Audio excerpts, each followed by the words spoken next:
presidential press briefing in Davao.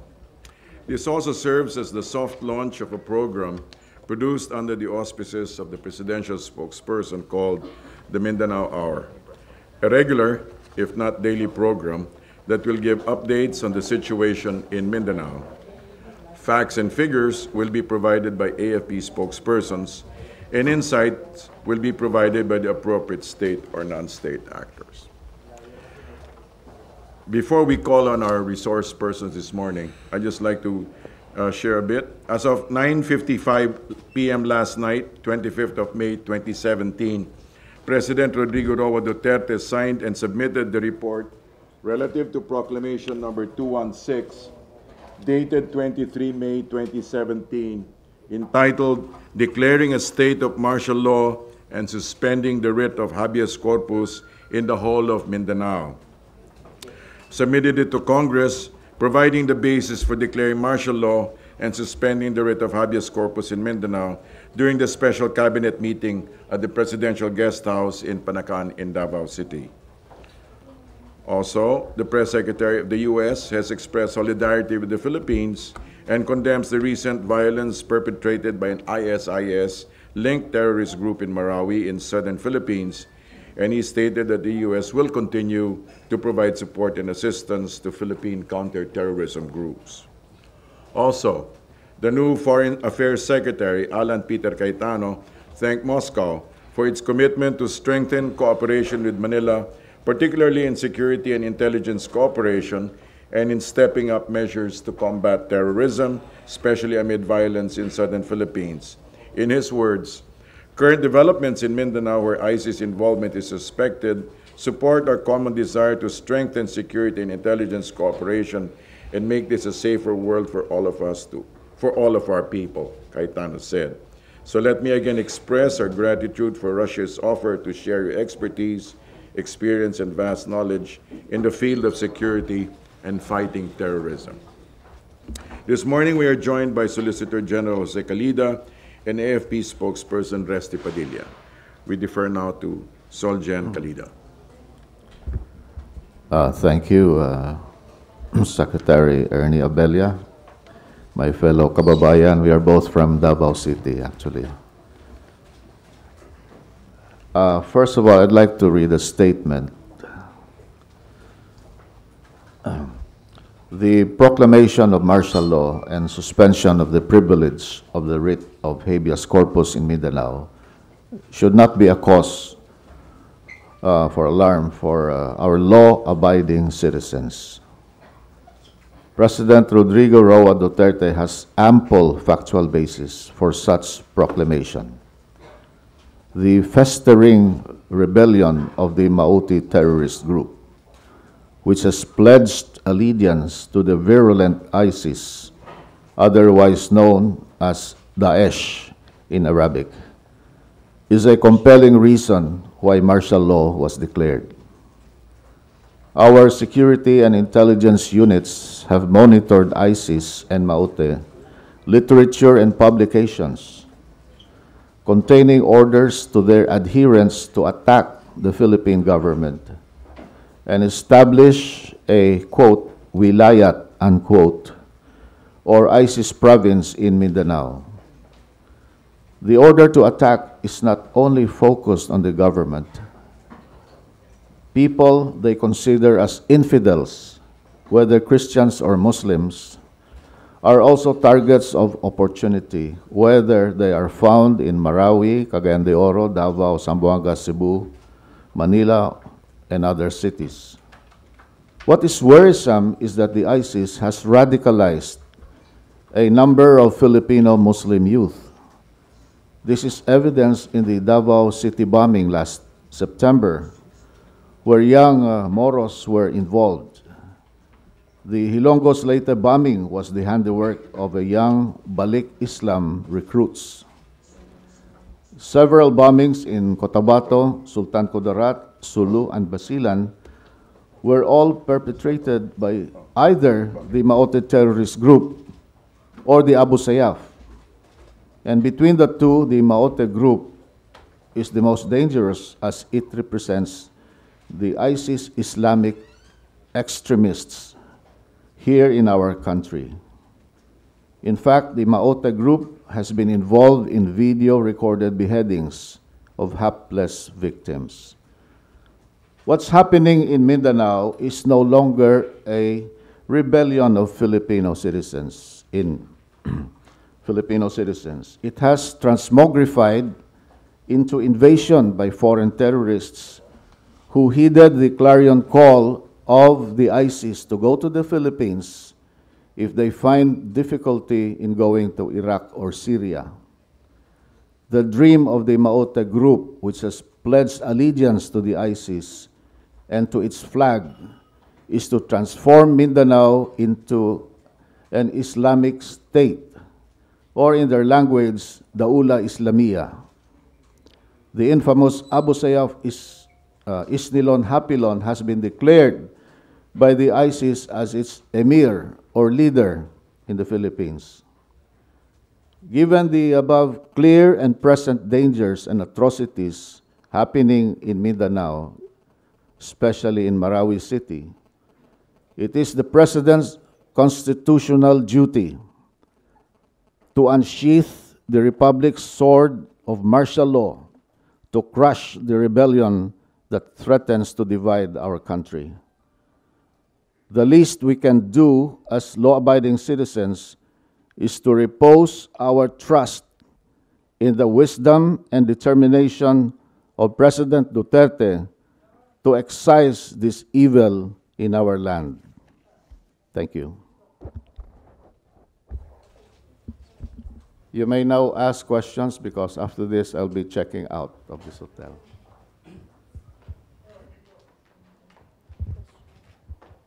Okay, is there anybody? Sir, good morning, sir. Raul Dancel, The Straits Times, Singapore.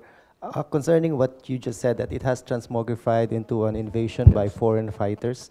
Can you elaborate on that? On account of reports that there were Malaysians and Indonesians fighting in Marawi with Hapilon? Correct. There are Malaysians, Indonesians from Singapore, and other foreign jihadists. So you are confirming that there are foreign fighters in Marawi right now? Yes. And that's the bothersome. Before, it was just a local terrorist group. But now there is now an ideology. They have subscribed to the ideology of the ISIS. And they have pledged allegiance to the flag of ISIS. So they want to create Mindanao as part of the caliphate.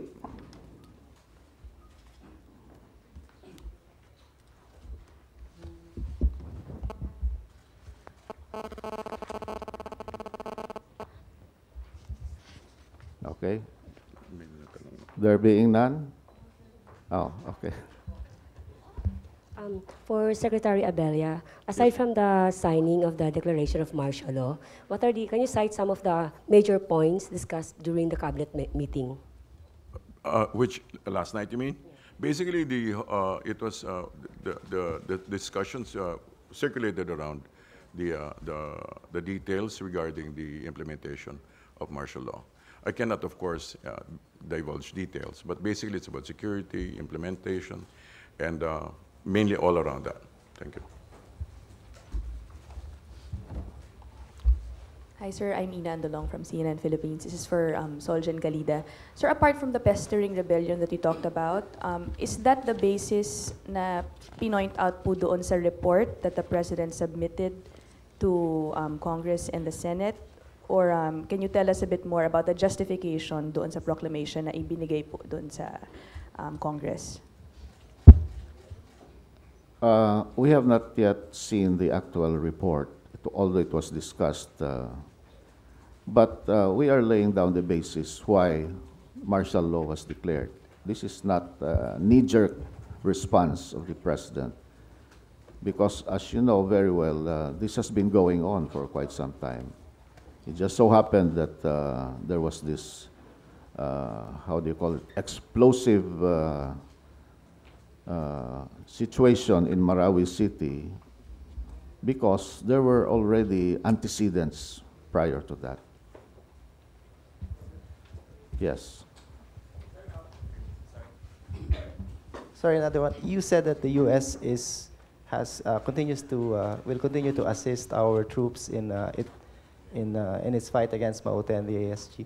Specifically in Marawi, what are the assistance that the U.S. is extending to our troops in trying to deal with the terrorists there? I think it was Secretary Abella who said that. So please direct the question to him. These were stated in general terms, so I cannot divulge any specifics. Okay, thank you. Anyway, after this, Spokesperson Resty Padilla will have adequate material to share with you. Sir, are you done? Is there anybody else? Oh, okay. Secretary Calida, pwede niyo pong mailarawan yung cabinet meeting kagabi. Ano po yung mga napag-usapan po doon bukod sa nabanggit ni Secretary Abella? Okay. It was a special meeting to discuss the situation in Marawi City and also to for the executive department to submit the report to Congress. The Speaker of the House was there, as well as the Senate President. And conformably with the requirements of the Constitution, the report was given within the time frame. And therefore, the ball is now in Congress. If Congress will not say anything about it, then there's no problem. In other words, it will be considered as acquiescence. Sir, what are the salient points in the report po, sir? As I mentioned, I was not able to read the entire report. It was only discussed in parts. But basically, it lays down the basis why martial law was declared, as well as the suspension of the privilege of the writ of habeas corpus. So the report contains detailed facts, substantial facts, to buttress the decision of the President to declare martial law. Secretary, yung... teka po. Yung sa declaration po ng martial law, tingin niyo po may means ang Congress na harangin pa ito? I don't think so. The facts are very substantial, and if any citizen will challenge it in the Supreme Court, we are confident, and I am confident, that we will be able to prove that there was substantial basis, factual basis. Sir, ang inaabangan po yung guidelines sa martial law. Kasi ang City of Davao, naglabas po sila ng 30 guidelines, pero sinabi po ni Mayor Sara Duterte na masusupersede ito kapag lumabas yung galing sa OP and sa AFP na guidelines or IRR. Meron na po ba tayong ilalabas na ganun po? There will be, actually. It was also partly discussed last night.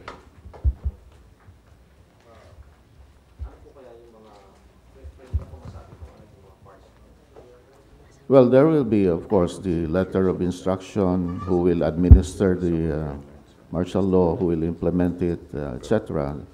The details, of course, I cannot tell you right now because I have not seen the entirety of the report. Okay. Sir, with the confirmation that... Will you please identify yourself? Come again, sir? Identify yourself. I'm Bente Sharna from CNN Philippines. Po. With the confirmation that foreign terrorists are fighting alongside with the Maute, may we know how were they able to penetrate the country and how many are they?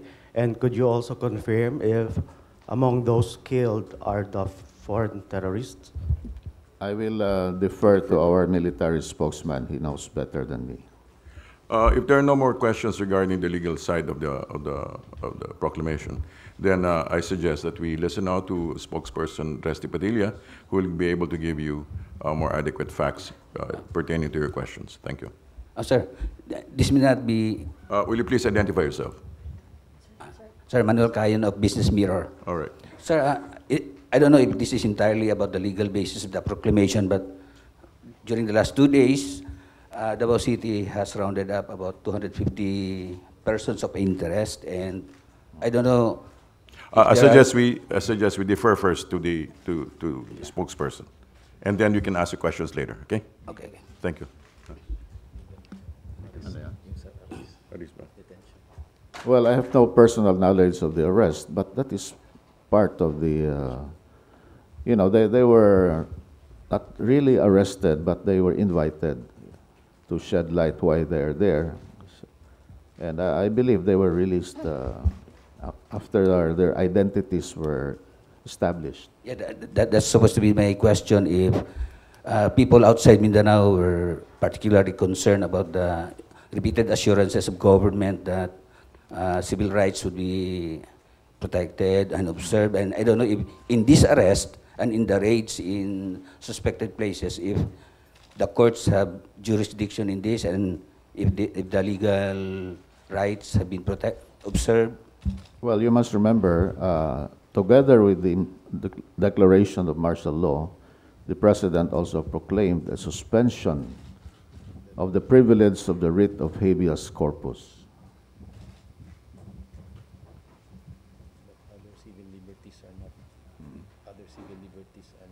Yes, the courts are still functioning, and the law-abiding citizens should not be concerned. Those who should be concerned are those who are rebelling against the government.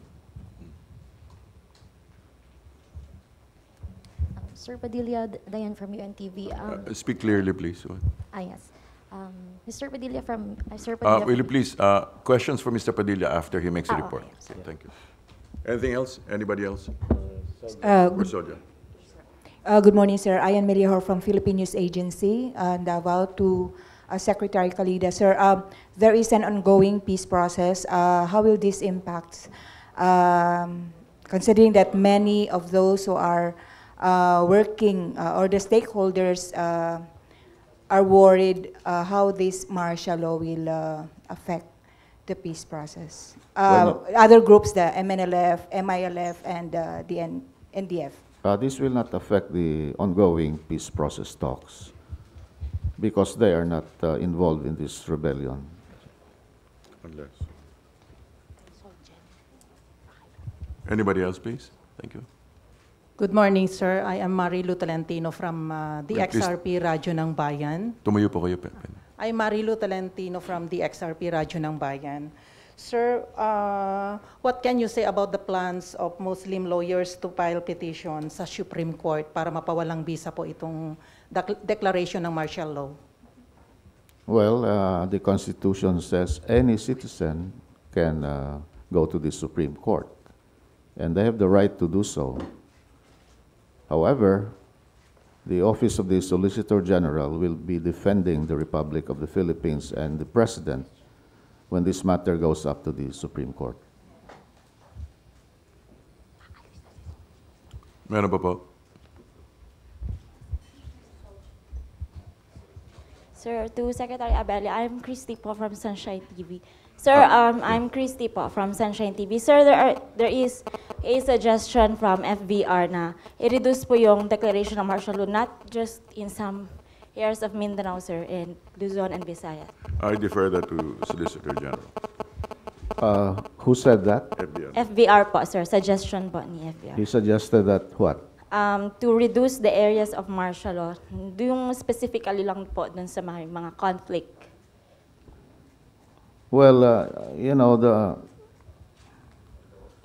there's a problem with that because, for example, in Mindanao, we don't have secure borders wherein we can contain the rebellion in one area. So, because of the mobility of these terrorists, they can move from Marawi to Iligan and other places. So I think the suggestion of the former president is not practicable at this time. Thank you, sir. Please stand up and identify yourself. Thank you. Good morning, sir. This is Jerome Morales from Reuters, sir. To the Solicitor General, sir. Maybe ask if there are dead combatants among those foreigners that you mentioned. Were there dead foreign rebels? If there are combatants? Yes. Well, Yes, I will defer that to the military spokesman, but I believe there are. In fact, some were killed already. Okay. Anybody else, please? Any more questions, pertinent questions referring to the Solgen? Otherwise, we now defer to Spokesperson Ernesto Padilla of the Armed Forces. Okay. Can I be excused now? No more? Okay. Thank you. So Thank see you you. in Manila. Thank you very much, sir.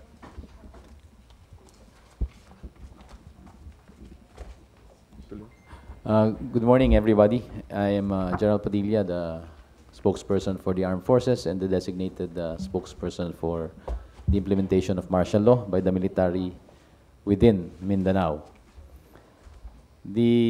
Off the bat, I'd like to just emphasize that there is no reason for the public to be alarmed and fear the declaration of martial law, as this is intended to address rebellion in Mindanao that is happening.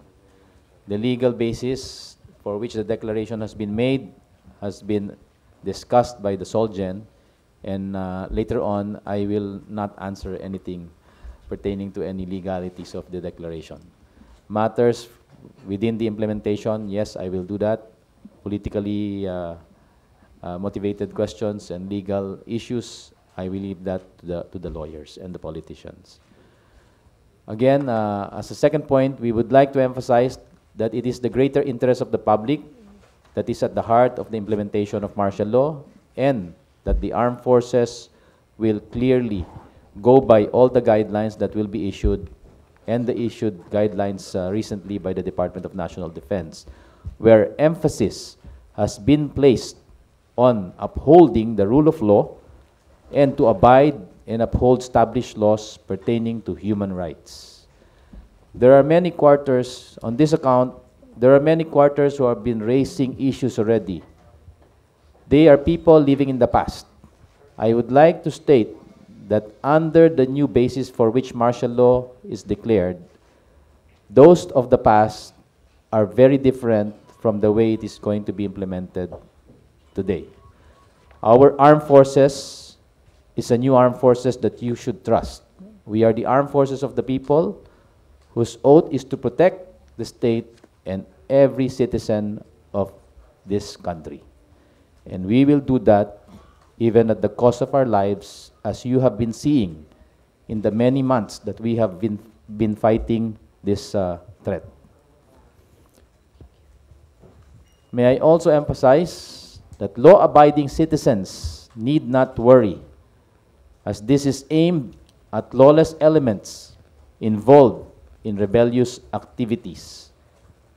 But for citizens holding on to unregistered loose firearms, we highly encourage them to surrender them to authorities or to initiate appropriate measures to legalize their possession of firearms, so that you will not be subject to the inconvenience of future search and seizure procedures. We also encourage the public to extend their full cooperation and support to facilitate the stabilization of Mindanao and hasten its road back to normalcy.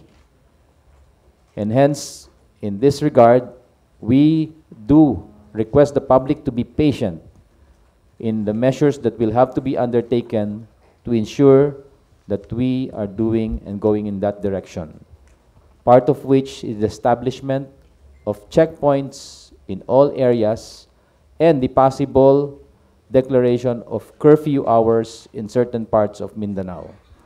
These measures will be implemented because of the necessity for national security and the safety of the people. Such measures will be announced ahead of time, and that we encourage the public and ask them and request them to please extend your full cooperations to avoid any inconvenience. The AFP has not recommended the suspension of the freedom of expression, but will exercise the right to censure based on the following. One, to ensure the safety of lives. Second, to ensure operational security and the safety of our own men in uniform who are fighting, and for other national security considerations. On account of the doubts that have been expressed by many quarters, we also appeal to the public that should you see abuses on the part of those implementing martial law, men in uniform who are tasked to do that, we encourage you to report them. And on our hand, we will provide you a swift probe and a quick action to ensure the accountability of our men. Finally, on this topic, while we maintain that martial law does not target peace-inclined groups, we will enforce the law uniformly such that all violators of the law, regardless of group affiliations, will be dealt with accordingly. Again, the very basis for the declaration was to establish law and order and the rule of law. In areas where this is apparently breaking down, we shall be very strict and we shall be very harsh for those who are committing acts of rebellion. Again, we would like to assure the public and request you to trust and appeal to you to trust the armed forces, your armed forces, that we will do everything in our capacity alongside the guidelines that have been set by the Constitution and the other guidelines that will be given to us, some of which have already been given by the Commander-in-Chief himself. And he said that we must guarantee that for our citizens who are law-abiding, this will not impede any of their activities, and that they must not fear any measures. So we will only apply the harshest stand against those committing acts of rebellion. In the implementation, may I also share with you that an organizational setup has been formed where we shall be under the administrator of martial law, who is working directly with the Commander-in-Chief. And the designated administrator of martial law is the Secretary of Defense, along with key advisors for specific parts of Mindanao, namely Eastern Mindanao and Western Mindanao. Under him will be a deputy martial law administrator who shall handle the operations, administrative, legal, public affairs, and logistics side of the administration of martial law.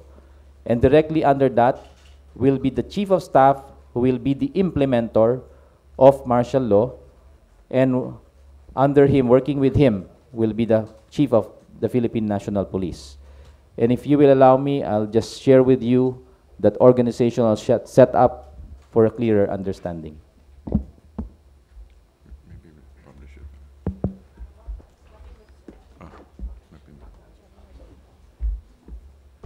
We will be setting up, by the way, a separate page for... we will provide you this, but for now, this is what I've been discussing.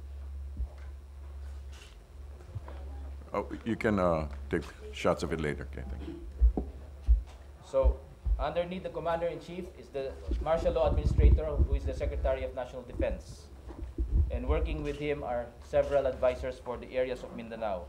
A deputy will be doing the administrative, logistics, etc. And the Chief of Staff will be the Chief Implementer for martial law, and under him will be the major area commands, primarily Western Mindanao and Eastern Mindanao Command. And directly supporting will be the commander of Central Command based in the Visayas, if ever there are requirements that may not be provided or cannot be provided by Eastern Mindanao Command and the Western Mindanao Command.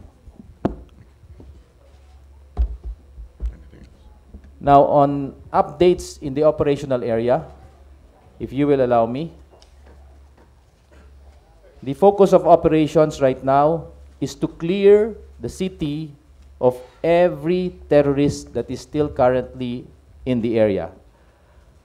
These clearing operations are now being carried out since the other day. And as of 12 midnight last night, I am glad to report to you that we have been able to reach parts of the city which have been held by some of these terrorist elements the past few days.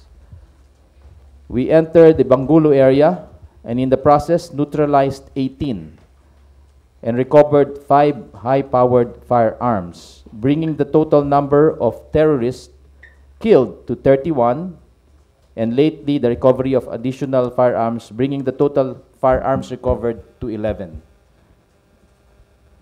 On the government's part, we were able to also secure the safety of trapped residents of Marawi in Barangay Kilala yesterday. There were 16 civilians who were caught in the middle of this continuous fighting and were safely rescued and provided safe passage to the areas of their destination and to evacuation centers if they did not have any place to go.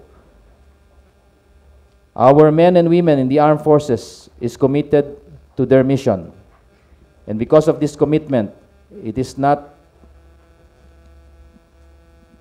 sad that we have to offer lives in order to accomplish that. And yesterday, we lost 6 more and 7 wounded, bringing the total number as of 12 midnight last night to 11 members of the armed forces killed and 2 members of the Philippine National Police, one of whom was an officer who was assigned in the area and who was brutally killed by way of beheading. There are also 39 wounded as of 12 midnight last night, based on the report of JTF Sampelan. Up to this moment, operations are ongoing, and there are still firefights between our forces and those of the terrorists in certain parts of the city. But the objective of our armed forces is to clear the city as the soonest time possible. I am now open for any of your questions.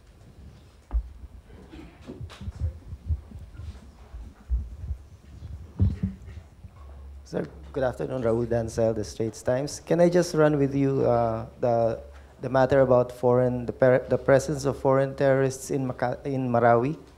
Solja and Kalida also already mentioned that, yes, there are Malaysians, Indonesians, and even Singaporeans fighting there now? Yes, there are certain foreign elements here who have been in the country for a long time, aiding these terrorists in skills related to terrorism, primarily bomb making. You know of Sanusi, who was the religious leader of the Maute group, who was neutralized sometime in 2012, if I'm not mistaken. 2002, if I'm not mistaken, or 2012, thereabouts. There are also Malaysians, Singaporeans, and in the fight that has been ongoing in Marawi, we are continuously verifying that there have been a number of them who have been killed. There is a certain information that we receive which confirmed the killing of 12 members of this group, and about half of that number are foreign terrorists. Malaysians, Indonesians, and one other, which I could not remember. All right, so that confirms the presence of these foreign terrorists. Next question, please. Ms. Kalala. General. Ando lang. General Padilla. Will you please stand up? Yes. Okay. Dayan from UNTV. I'm sorry. Dayan from UNTV. General Padilla would like to ask, is it true that one of the reasons why our forces are having hard time entering Marawi City is because there are Maute snipers on the elevated areas of Marawi? The tactics employed by the enemy necessitates their occupying areas to impede the movement of troops. That's the way they will move in areas like this, and that's clearly understandable. We know the threat, and we are addressing this. That is why, thank you for your question, Dayan. That is why at this point I'd also like to air and communicate to the residents of Marawi, our citizens who have been continuously saying to take every precaution not to bomb the place because they will lose their possessions. We assure our kababayans in Marawi, our Muslim brothers, that we are not bombing your city. We are merely performing surgical airstrikes with pinpoint accuracy to neutralize these threats that have been impeding the entry and movement of our troops. Again, the assurance that we give you is that we are taking every precaution to avoid collateral damage, damage to private property, which you have heavily invested on your whole lives, as well as the loss of innocent lives. May I also request members of the media to please convey that to our kababayans in the area who have been continuously communicating to us about this concern. Sir, I'm Ina from CNN Philippines. With you confirming, sir, that foreign terrorists are involved, what coordination, if any, are you making with the concerned governments? Based on what we have so far and based on the accomplishments that we have been able to do the last few months, yes, there were foreign terrorists who were among those killed in many of our operations.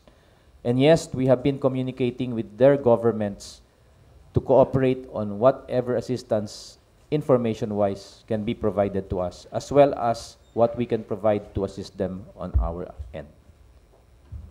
Sir, you talked about the guidelines kanina, but I understand even with the general do's and don'ts issued to soldiers, even I believe the PNP, there will be a more specific set of guidelines that will be approved by the President. I think that was discussed last night. Ano na po yung status ng mga yon? The reason I showed you the martial law implementation structure is that it is the duty of coming up with the guidelines will now be on the part of the administrator.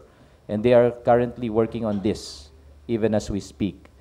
So the administrator will have those set of guidelines and will issue them out to the implementer, who is the Chief of Staff, Armed Forces of the Philippines. But having said that, there have been initial guidelines that have been issued already, and one was brought out by Undersecretary Del Rosario of the Department of National Defense the other day.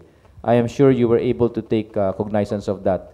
And that initial guidance specifically mentioned that we should abide by the rule of law and established norms regarding human rights. Essentially, the way we will work out in the field does not change. Our rules of engagement will remain the same, except for those that are specific to martial law, such as the suspension of the privilege of writ of habeas corpus. Sir, you talked about, you talked about exercising your right to censure. Only for the reasons that I have cited. Yes, but Yes. will there be specific guidelines also to be issued Yes. for that? Because, I mean, medyo vague po yung nabanggit. Anyone Yes. can cite national security at this time. Easily cite that at this time. Those will be part of the guidelines that are now being crafted. And after what we saw in Marawi, sir, yung social media, there were a lot of misinformation. Will these guidelines also Yes, cover it will social cover media social posts? media. The reason these guidelines have to be set, to be given and the censure part is because of the things that we have been seeing in the operational environment. You yourselves have seen that tremendous disinformation clouds or creates a thick fog of war that does not allow a better operational picture or provide a better operational picture of the battlefield. And this is one that creates a lot of collateral damage which we want to avoid. Sir, Ben Tishorna, CNN Philippines. Paano po nakapasok yung terorista dito, and what are the measures taken now to prevent such scenario from happening again? Thank you. The reason, the way by which many of these foreign terrorists have made their ways through our porous borders. You yourselves are aware that the way we have been monitoring and reinforcing our borders is still wanting. That is why we are taking measures to strengthen the borders. There is a need to work with other agencies on this regard, and we have made appropriate recommendations. Hopefully, those recommendations can be acted on swiftly during the period of martial law so that we can plug all these gaps that have been the reason for their coming into the country. Many also are coming in legitimately by way of their covers, and this is why we are a member of the network of nations working against terrorism. Case in point is the 2 foreign nationals that were, one of whom was already deported recently. The BID took measures, and this information did not come directly from us, but from the network of nations who were working together against terrorism. You're aware of that? Yes, sir. Follow up lang, sir. By way of overseeing the tabliks, yung sabi ng President na minsan humahalo sa mga tabliks. Many ways, not only that. There are legitimate covers of people supposedly offering assistance, creating projects here and there, and the like.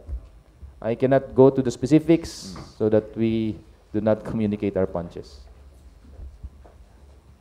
Good morning, sir. I'm Maya Padillo from Business World.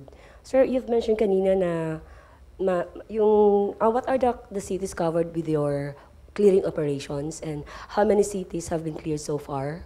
And can you also describe how this clearing operation being carried out? I'm sorry, these are matters operational. I cannot discuss them. They will endanger lives. Yeah, my name is Yellow from China Central Television. I would like to know, how many troops now we send to Marawi, and how many troops we will send to Marawi to end this crisis as soon as possible? I mean, what's our plan to end this as soon as possible? Again, I apologize. I cannot answer and give you specifics on the number of troops as well as the number of troops that are inbound to assist. Be that as it may, what I can tell you is that the objective of our armed forces is to expedite the clearing of the city of Marawi of any terrorist elements who are still holed up in the area. Having accomplished this, we will announce whether residents are already free to come in and resume their normal lives. And may I have another question to Secretary Abella? After yesterday's cabinet meeting, I would like to know, did our president have some plan to visit the site there, or for the Philippine government? For the Philippine government, what kind of measurement we need to do in the future to make this end as soon as possible? The movements of the president right now are calibrated, are confidential, so we cannot divulge directly what his moves are. Thank you. Sir Manuel Cayan of Business Mirror. In the past, the MILF and the MNLF were asked to help government engage, or in one instance, it was asked to sidestep. In this case, what's the role of the two revolutionary fronts? Thank you very much for that question. I actually covered that, but it may not have been clearly understood. The last item I mentioned a while ago was that while we maintain that martial law does not target peace-inclined groups, we will enforce the law uniformly, such that all violators of law, regardless of group affiliations, will be dealt with accordingly. We are happy to note that the MNLF and the MILF have been extending their full cooperation. There is no conflict here. We are in peace talks with the MILF, and all the mechanisms are still in place. When you mean full cooperation, you mean their armed units are also helping in the operations? You must understand that keeping them where they are right now is enough for us. Anything else? Good afternoon. Good morning, sir. General Padilla, sir. I'm Ruth Palo Dumandan of GMA Supradio. Sir, can you give us figures of how many displaced families right now in Marawi? And can you give us also the numbers of how many Mautes members right now that we are still hunting and searching? On the figures about displaced persons and families and individuals, I don't have the numbers right now, and I would like to refer you to the Office of Civil Defense, who is keeping tab of all this. We are actually focusing on operations, on the clearing of the city, and we would not like to be distracted by any others. We leave to other agencies the monitoring of displaced persons, as well as the provision of assistance for each and every one of these IDPs. The Maute on the matter of the Maute, The previous information we have before the launching of the law enforcement operation, which was to target the arrest of Isnilon Hapilon at the beginning of this week, there was a reported 50 numbered Maute group that was securing him. This number has changed because of the dynamics in the battlefield. I cannot give you the specifics because we are still validating all this information at the moment. Okay, lastly, sir, are we gonna implement the no ID, no entry policy? Again, the identities of people, particularly in areas of conflict, are very important. So if you don't have any identification, as what happened in Davao, you will be inconvenienced.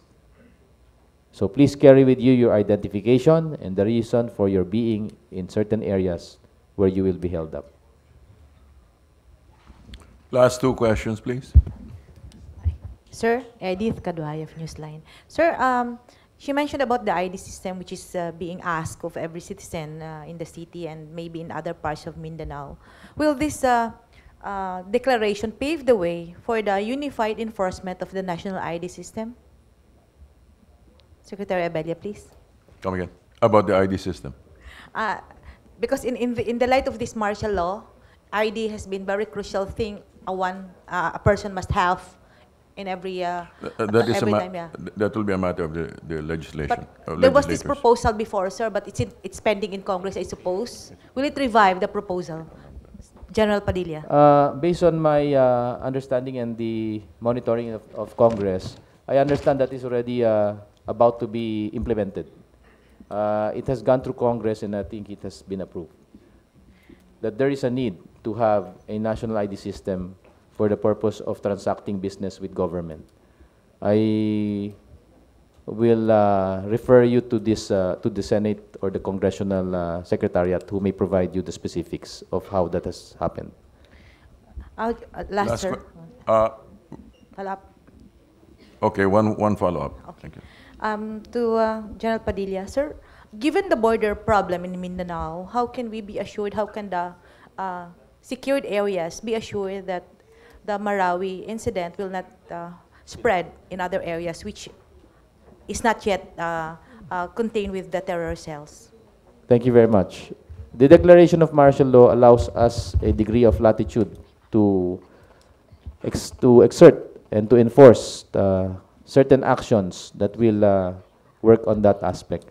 And right now, there has already been specific instructions from the Commander-in-Chief himself for the Navy to secure all the borders with the cooperation of our other marine-related agencies, such as the Philippine Coast Guard, Marina, and the like. So we will do everything in our capacity, along with all these agencies, to carry out the orders of the President to plug all the gaps that are in existence in our borders. Last question, please. Sir, good morning. Richie Dalagon from Mindanao Daily Mirror and RPN Davao. You've mentioned kanina that the MILF and MNLF step aside, walang movement. But the New People's Army has announced that they will be stepping up operations against government forces. In fact, last night ata, a patrol of policemen in Arakan, North Cotabato was ambushed by the NPA and one police was wounded. What is the action right now of the AFP with regards to the pronouncement of the NPA as well as the orders of the command to the lower officers? That question, I guess, has been answered by OPAP because of a statement that has been issued early yesterday, regarding the pronouncement of the left. On the part of the armed forces, we sadly receive news of this, and would still highly encourage the other group to reconsider what their announcement was. As I have said in the beginning of this Q&A, the desire of the armed forces and the declaration of martial law is aimed at restoring the rule of law and order, specifically in those areas that have been affected by the presence of terrorist elements, both local and foreign. And so, as much as we would like to focus on this, if the NPA will insist to do what they want, as I mentioned in the final note of my earlier briefing, that we will enforce the law uniformly, no matter who these groups are. So if the NPA continues to violate our laws and with impunity attack our forces, then we will deal with that accordingly. But again, I would surmise that it is good to express here that they should reconsider that announcement, since we are in formal talks with them. And we have set some preconditions that have been mentioned by the President that they should cooperate with, such as attacks on agricultural areas, the burning of equipment, which are also violations of the law. In response to that, just to add a little bit, I'd like to quote a few sections of Secretary Bello's response to the matter. He says, "We therefore find the CPP directive to the NPA to intensify attacks as totally misplaced, born out of a grossly distorted appreciation of President's intention. At the very least, it was an insult to the candor and genuineness displayed by the President and the government of the Republic of the Philippines panel in talking peace. At worst, it betrays the absence of sincerity of the CPP in the negotiating table. Against this backdrop, we reaffirm our commitment and remain confident in winning our quest for lasting peace." I'd just like to end this now by quoting something from Secretary Dominguez. And he has released a statement that says, "Solid fundamentals are buoyed Philippine economy despite martial law in Mindanao. The economy has ample buffers to withstand adverse effects of the current unrest in Mindanao, as traders favor the Philippines," the Department of Finance said. Finance Secretary Carlos Dominguez said the country's solid macroeconomic fundamentals buoyed the local bourse, stock market, and the peso despite President Duterte's declaration of martial law in Mindanao. On Thursday, the Bellwether Philippine Stock Exchange Index added 33.83 points, or 0.42%, to close at 7,871.65, while the peso ended stronger against the greenback at 49.83 from 49.995 in the previous day. National Treasurer Rosalia De Leon said, "The Philippines' ample buffers position the country to weather changes in global environment," noting the nation's external debt to gross domestic product is 24.5%, is one of the lowest in the region. We continue to increase our reliance into peso funding, taking advantage of ample liquidity. In other words, all this is to say that while there are certain things that need to be addressed in the nation, the rest of the country is doing very well, considering the fact that the fundamentals are basic and that the general direction of the President is quite healthy and, in fact, solid. The rest of the nations appreciate this, and I believe as Filipinos, we need to continue to appreciate what's happening in the nation, and that I think there's also a challenge for us to really have a mind shift and a shift of heart in order to become more patriotic Filipinos. Regarding this matter of daily update, what we call this is a soft launch of what we call Mindanao Hour, and starting Monday, we are intending to have a regular daily update, either from Manila or from Davao, with designated spokespersons from the military and other parties, and that hopefully for the next, it will be less than 60 days, but we will have regular updates, including Saturday and Sunday, starting Monday. All right, thank you very much. You have been a great audience. Thank you.